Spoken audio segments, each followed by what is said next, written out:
In this video, we'll figure out how to create fractals and generate fractal trees using the Python language. To do this, we need to understand the L systems that were developed in 1968 by the Hungarian biologist Aristid Lindenmayer. The L system is a set of rules that apply to an initial string called an axiom. Also in the system there may be constant characters to which the rules do not apply. The nature of such systems is recursive and therefore leads to self-similarity, that is, to fractals. And let's program the presented system of rules. So, first we will determine the number of generations in the system, the initial axiom and the rules given above.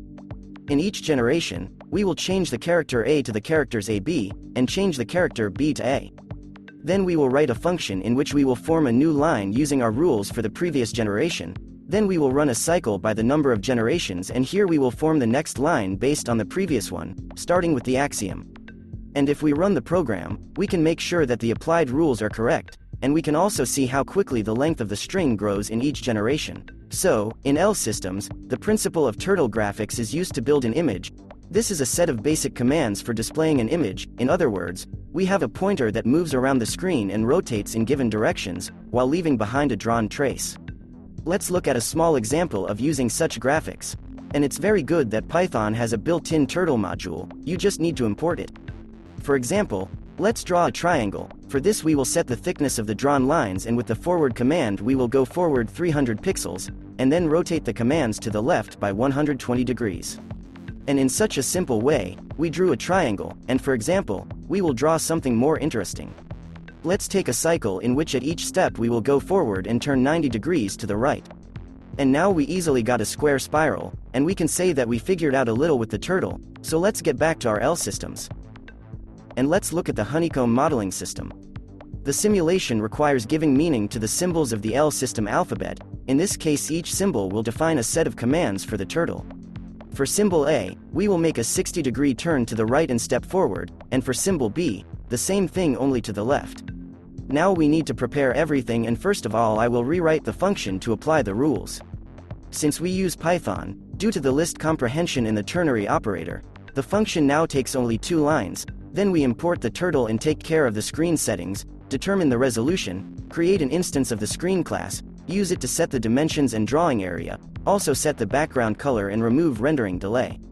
And now let's set up the turtle, create an instance of the turtle class, set the size of the line thickness, the speed of movement and the color of the turtle. You also need to set the step for moving and the angle by which we turn according to the rules. And now in the loop we will go through the number of generations, and for convenience I decided to display information about the generation on the screen. For this inscription we will determine the color, its position, and we will clear the screen from the previous inscription. We will also define the text and font with its size. And now at each iteration, before drawing a new generation, we will reset the direction and coordinates of the turtle, and clear the screen of its traces. And now you can loop through the symbols that are in the current generation. Here we apply the above rules for characters A and B, and at the end we create a new generation using the rule application function. Well, let's look at 20 generations in ascending order.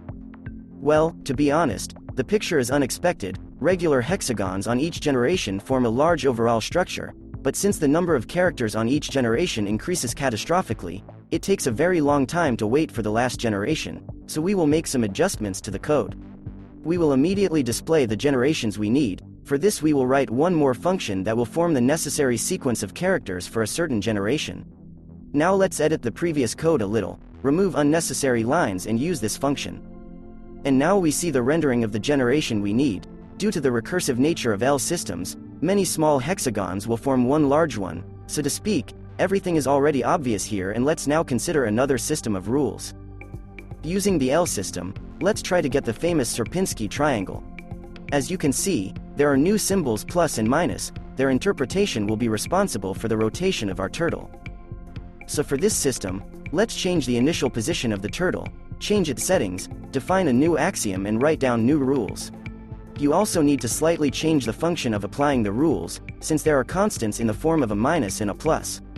The changes will affect the position of the inscription about the current generation, and we will rewrite the main loop for these new constants. There is no single template for the rules. As you yourself understand, these rules can be much more complicated.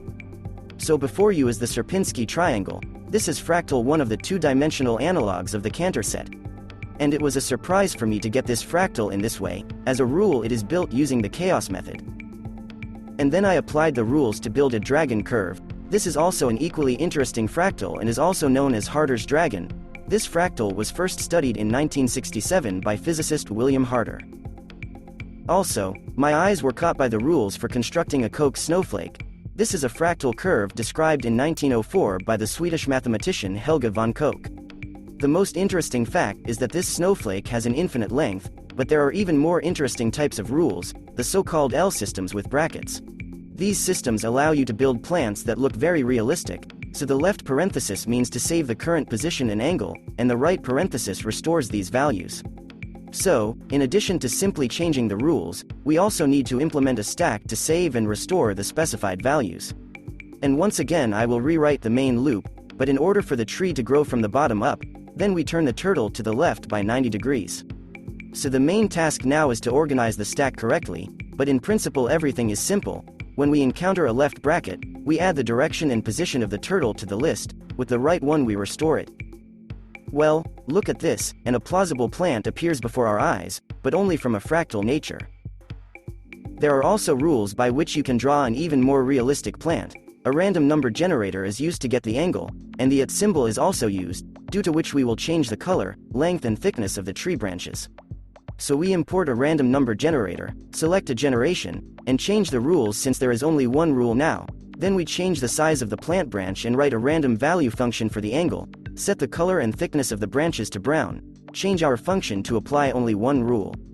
And in the main loop, the important point will be the actions when the @ symbol appears. In this case we will reduce the length of the branches and increase the value of the green color to get a gradient. And also reduce the thickness of the branches, and in the case of the appearance of brackets, then add the thickness, length and color to the stack, and also restore these values from the stack, while not forgetting to use these values for drawing. Well, this is the culmination of all this work, and just look at this, it is indeed a tree and it is very similar to the real one. And once again the fractal figures do not cease to amaze. It is amazing how plausible this tree looks. But then the idea comes to put such a tree on an interesting background, so we load the picture, move the tree and let's take a look at its higher generation. Well, in such a simple way, I planted a tree in a very unusual place, and to be honest, building such a tree of a higher generation is even more fascinating. Well, just an impressive sight. We often see the construction of fractals using complex numbers, but now we learned about one more interesting way using L systems. So thanks for watching, subscribe to the channel and see you soon.